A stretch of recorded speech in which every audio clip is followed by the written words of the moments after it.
人是从哪里来的？你要找到这个答案。那你怎么去找到这个答案？就是要学习。然后呢，生活上你的烦恼真的是你是在烦恼你的生活呢，还是为了满足你的所有的习气和你的这种欲望的痛苦？你的痛苦是来自于什么？如果是生活基本的人的生活的话，那当然是要努力的。但是我不认为所有的人的烦恼和痛苦都是因为是他的生活，是为他。我经常在讲啊，人的爱好越多，烦恼就越多，代价就越大。所以呢，佛家讲人是可以成佛的。那这个佛又是什么呢？这个佛在佛经里面讲，其实它不是一个人，它是一个境界，是一个状态。好了，那如果说这个状态、这个境界，人是可以达到的吗？首先去看人是不是可以改变的。如果你相信人是可以改变的，那么成佛等于就是一个人不断的进步，不断的去圆满，就达到了一个境界，叫做佛的状态。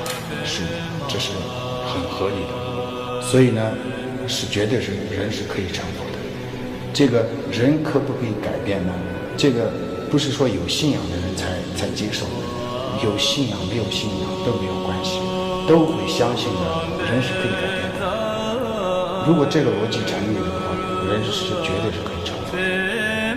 人不断的进步的过程中呢，就会有不同的状态。你在这个里面可能会发现到，可能是穆斯林讲的阿拉的状态就是这个，上帝的状态就是这个，罗汉的状态就是这个，菩萨的状态就是这个。就是经过不同的很多的状态的时候，你有可能会成为一个超越宗教的一种这样的修行人。这就是最好的。我经常在讲什么呢？其实所有的有生命的都有一个共同点，那是什么呢？痛苦谁都不要，快乐谁都要。这个跟皮肤的黑白没有关系，东西方的人也没有关系，都是一样的，包括人类和动物。佛家讲的，你应该要快乐。快乐呢是正常的，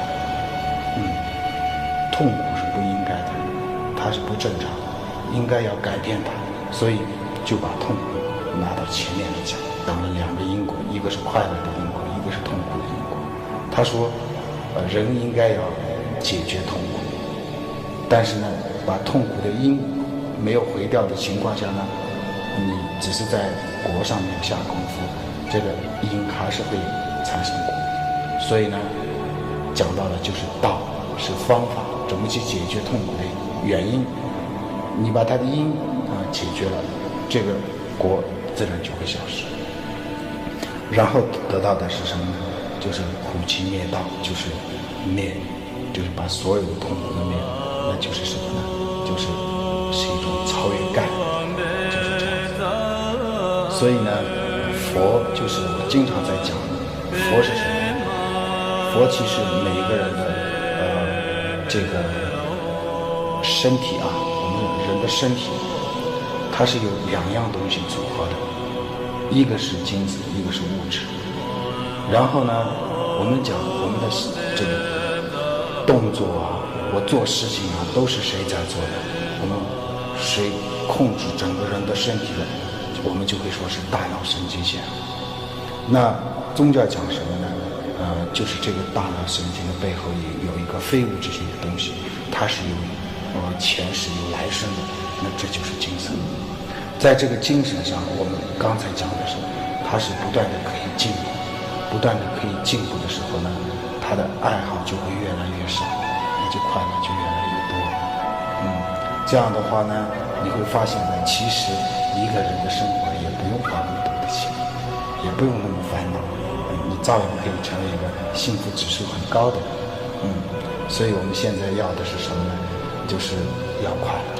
要快乐呢，怎么样可以快乐呢？让自己的环境让他们都快乐起来。比如说，我尊重他们，我可以体谅他们，然后呢，他们就会尊重我，这是相对的。这个也是一种因果。你伤害别人，别人也会想伤害你；你帮助别人，别人也会想帮助你。这里是安宗国际佛学院，我是你的梅江总。